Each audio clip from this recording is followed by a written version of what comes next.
Hey everyone, I'm Joshua Orro, the Mustang Prince, and welcome to Mustang Prince Orro Reports. You know, with this being the holiday season of 2025, now would be a good time to talk about Charles Dickens' classic tale, A Christmas Carol again. For those who have not been following me on my channel, A Christmas Carol has got to be one of my favorite Christmas stories, next to How the Grinch Stole Christmas and The Crippled Lamb. And I make it a tradition to perform in Musical Theater Village's traditional Christmas stage musical, A Christmas with Scrooge, even though it is kind of getting close for me to retire.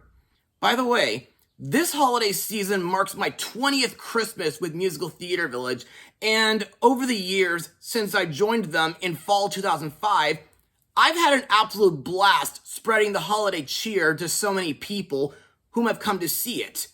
And some of my favorite characters whom I performed as these past 20 years include Fred, Topper, Marley's Ghost, Tom, Pool and Hackett, Ghost of Christmas Present, and Ghost of Christmas Yet to Come. The latter three I got to perform as this holiday season.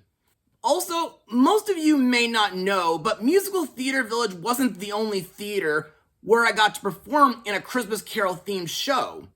You see, during my time studying at Trabuco Hills High School, I got to play Marley in a non-musical version of the story with Sean Burgos as Scrooge years before he became a voice actor. And 2 years later, I got to be a street urchin in Scrooge the Musical, based on the 1970s Scrooge movie musical. Plus, during the summer of 2025, while I was in London, I got to see the Charles Dickens Museum, and to me, that was a wonderful experience for me and my family. Anyway, you folks are probably wondering, which version of A Christmas Carol do I have in mind this time? Well, let me see. Well, I already did the Muppet Christmas Carol back in 2015. I did Robert Zemeckis' mocap version from 2009 during my season 10 finale, and I also did The Man Who Invented Christmas back in 2017. Plus, I also talked about A Heartwarming Tale during my top favorite episodes from My Little Pony Friendship is Magic with Bonnie. So, the version that I've chosen for this episode is a recent obscure animated musical version of A Christmas Carol that may look bad to some folks out there, but turns out to be good anyway, and also very nostalgic. So, released on Netflix on November 18th, 2022, the movie is Scrooge, A Christmas Carol. So, on for the plot of the movie. It's Christmas Eve, 1843, and moneylender Ebenezer Scrooge shows his distaste for the holiday season by penalizing a toy shop owner for being late on a debt payment, declining his nephew's invitation to Christmas dinner, and docking his clerk's pay for taking the Christmas day off. That evening, Scrooge receives a frightening visit from the ghost of his former mentor, Jacob Marley, who warns him of the punishment that he will face in the afterlife if he doesn't change his mean-spirited ways.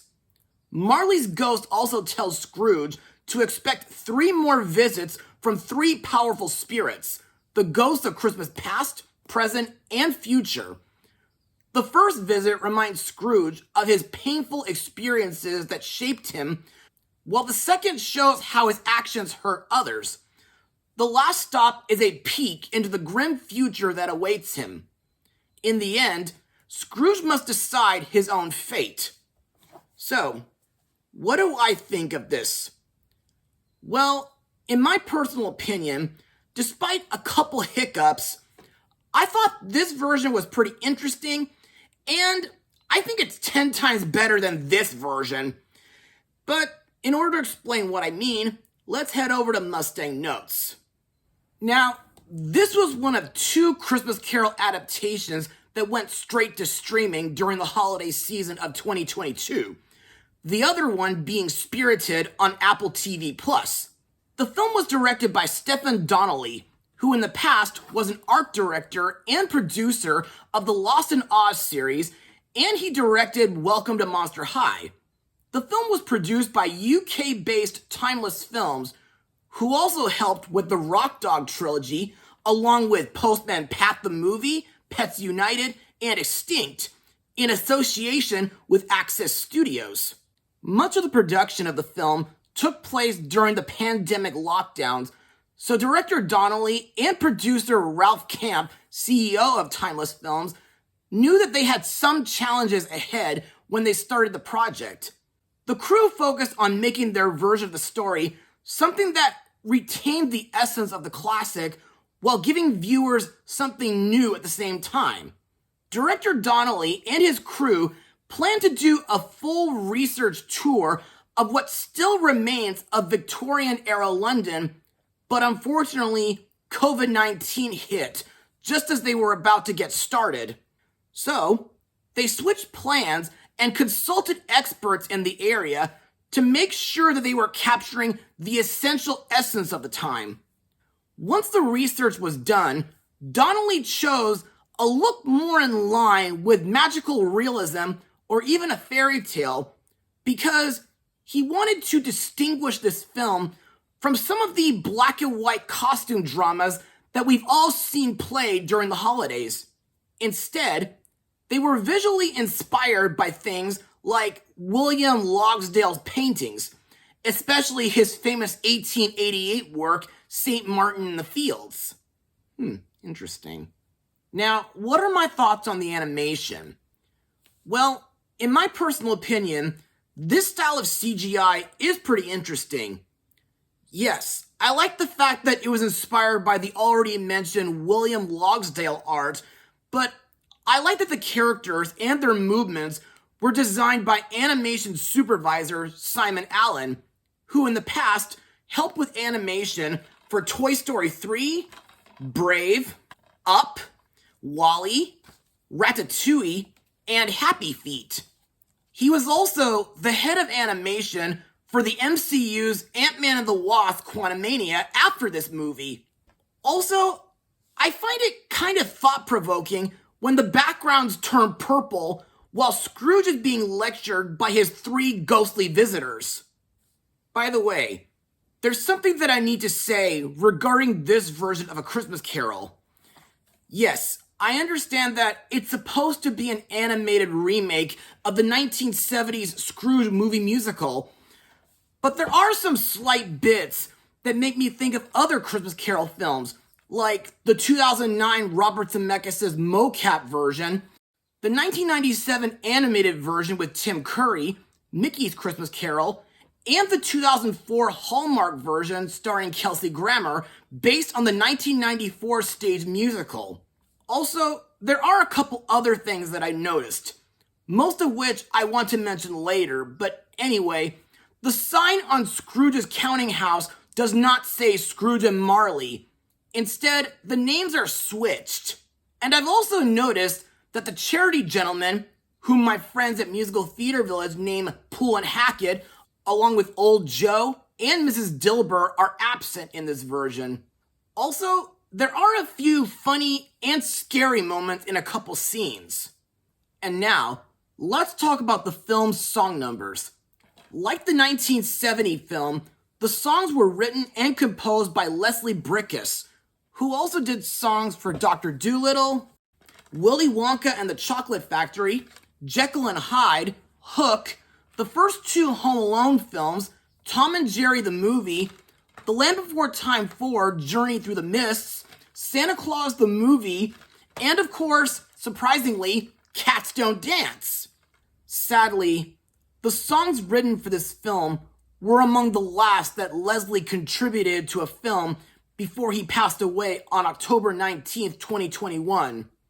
Anyway, to me, some of the most nostalgic songs in this film include Christmas Children, sung by Bob Cratchit and his kids, Kathy and Tiny Tim, the romance song Happiness, sung by Isabel, I Like Life, sung by the Ghost of Christmas Present, The Beautiful Day, sung by Tiny Tim, Scrooge's Redemption song, I Will Begin Again, And of course, my favorite, Thank You Very Much, sung by Tom Jenkins. I'm serious, folks. Out of all the songs in any Christmas Carol musical, Thank You Very Much has got to be my absolute favorite. Also, every time I participate in this song, whether being at Musical Theater Village or at school, I always have an absolute blast. Also, believe it or not, the THHS Off the Wall Company gave me a Pony Award certificate for having the ability to sing Thank You Very Much whenever I want. Plus, I like the new songs, which include Harry's I Love Christmas song, Scrooge's song Tell Me, Jen's song Christmas Wishes, and Isabel's breakup song Later Never Comes. And now, let's move on to the characters and the voice actors who brought each and every one of them to life. Let's start with Ebenezer Scrooge, voiced by Luke Wilson, whom was in Peter Jackson's Hobbit trilogy, the 2010 disastrous Clash of the Titans remake, along with 2017's Beauty and the Beast, and the 2022 Disney Plus remake of Pinocchio. Like in the book, Scrooge is a greedy, cold-hearted old moneylender who insists on collecting his debts on time, regardless of the circumstances, which could explain why he looks at his pocket watch a lot throughout the movie. During the Christmas Past chapter, we learn that Scrooge had to work at Rackham's blackening factory in order to provide for his mother and sister so they wouldn't have starved after his father ended up in debtor's prison. And we also learned that Scrooge had 2 jobs as a young man, which were being Fezziwig's apprentice and being a private banker with Jacob Marley, because it offered him more job security. However, at the same time, Scrooge still has feelings for others, like when he sees Bob with his children, making him feel empathy, especially after seeing Tiny Tim cough. By the end of the film, after seeing what the future will be like for him if he doesn't change his ways, Scrooge vows to change for the better, even if it means that Tiny Tim will live on. And I also like that he invited Harry, Bob, and several others to his place for Christmas dinner. As for his dog Prudence, well, I find her to be a jolly and friendly dog, and I like that she gives Scrooge disapproving looks when he's mean to others. Next up is Scrooge's Clark, Bob Cratchit, voiced by Johnny Flynn, who played David Bowie in 2020 Stardust. Like in the book, Bob is an overworked, underpaid man with a large family, but at the same time, Bob is kind, caring, and very loving towards his said family, and he's devoted to his son Tiny Tim. Plus, I find it interesting that Bob gained some slight character development in this version. You see, when Bob was a little boy, he was the son of a baker family until they got evicted by Scrooge and Marley, and his father was sent to debtor's prison, which I thought was a very, very depressing moment. And I like that after Scrooge changes his ways, Bob was promoted to business partner. Next we have Scrooge's nephew, Harry, voiced by Fra Fee, whom was in 2012's Les Miserables, the 2021 Cinderella movie, and the MCU Hawkeye miniseries. To me, Harry is a jolly young man who remains fond of his uncle, despite his coldness, and I like that he considers Christmas as a time of kindness and profitable charity that has nothing to do with money. Plus, ever since my middle school age, I find it very harsh that Scrooge resents Harry due to his sister Jen dying from childbirth. Also to note, I think Harry's song, I Love Christmas, truly shows his warm, energetic side, making him the life of the party. Our next character is Jacob Marley, voiced by Jonathan Pryce, whom I talked about in my blogs of Something Wicked This Way Comes, the first 3 Pirates of the Caribbean films, and he got to play Charles Dickens' father in The Man Who Invented Christmas. Like in the book, and in countless other adaptations, Marley appears as a chained ghost on Christmas Eve to warn Scrooge that his selfish life will lead to an eternity of torment. To me, I think Jonathan Pryce does a pretty good job voicing Marley, and I think it's very bone-chilling that he leaves a trail of ice wherever he goes. Plus, not only does Marley's face appear on Scrooge's knocker, which I wish could be done on stage, but he also uses blue fire, he makes an eerie echoing sound, and his face appears on windows in the form of winter frost. Also, I thought it was pretty interesting that in this version, when he was still alive, he used to be Scrooge's mentor before they became business partners.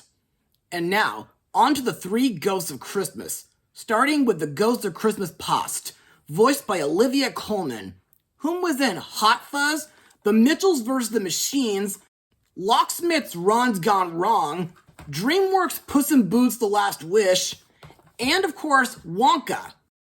This version of Past is an excitable, shape-shifting being made of candle wax with a flame on top of her head, which kind of makes her pretty similar to the 2009 mocap version. And also, in my opinion, Past is very lively and playful, and sometimes she does make me laugh a bit. Next we come to the Ghost of Christmas Present, voiced by Trevor Dion Nicholas, who played Cowardly Lion in the stage version of The Wizard of Oz and The Wiz, and got to be in Joseph and the Amazing Technicolor Dreamcoat, Aladdin, Hamilton, and the new Hercules stage musicals. Now, this is one of the two spirits whom I played during this holiday season. Like most adaptations, Present is a fun-loving giant who shows Scrooge how his actions hurt other people in the here and now. Plus, like in the 1970 film, I think his song, I Like Life, is truly optimistic. However, the only things that I noticed that makes Present different from most adaptations is that he changes his size, he doesn't use Scrooge's words against him while discussing about Tiny Tim's health. Oh, but perhaps he should die and decrease the surplus population! And he does not introduce want and ignorance to Scrooge. Also to note, I think his fairy minions are pretty cute. The last spirit whom Scrooge meets is the Ghost of Christmas Yet to Come, who, like most adaptations, is a silent character and has no voice actor. This is the second spirit whom I play as during this holiday season. Like in most adaptations, Yet to Come is depicted as a silent, towering, and ominous figure shrouded in a hooded black robe, heavily resembling the Grim Reaper, who guides Scrooge through visions of a grim future. To me, no matter what version of A Christmas Carol I watch, Yet to Come is the absolute scariest spirit whom Scrooge meets. Plus, I like the new touches added to him, like fiery eyes and devil-like minions. Another character to talk about is Bob Cratchit's son, Tiny Tim, voiced by Rupert Turnbull. Like most versions, despite the fact that he's crippled and he's sick, Tim is always very positive and spirited, and I like that he loves to sing, not just for money, but even in his own home and at the dinner table. Plus, I still think Tim is a very important character in the story, due to him helping Scrooge change his ways. However, unlike in the book and most adaptations, Tiny Tim is not the youngest in his family in this version. Other voices include Jemima Lucy Newman as Scrooge's sister Jen, James Cosmo as Mr. Fezziwig, Jesse Buckley as his daughter Isabel, and Giles Terrera as Tom Jenkins. And now, on to my final words. Overall, Scrooge: A Christmas Carol is both an interesting and nostalgic animated holiday film.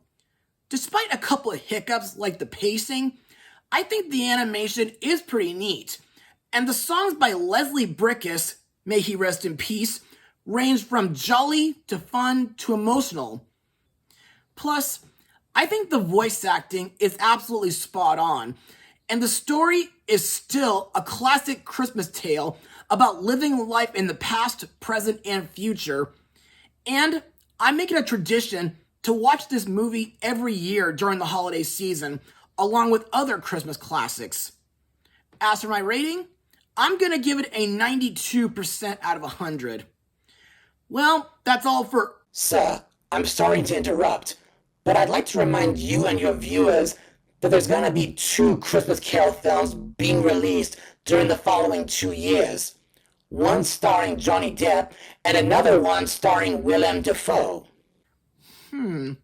Very interesting. Thanks, computer.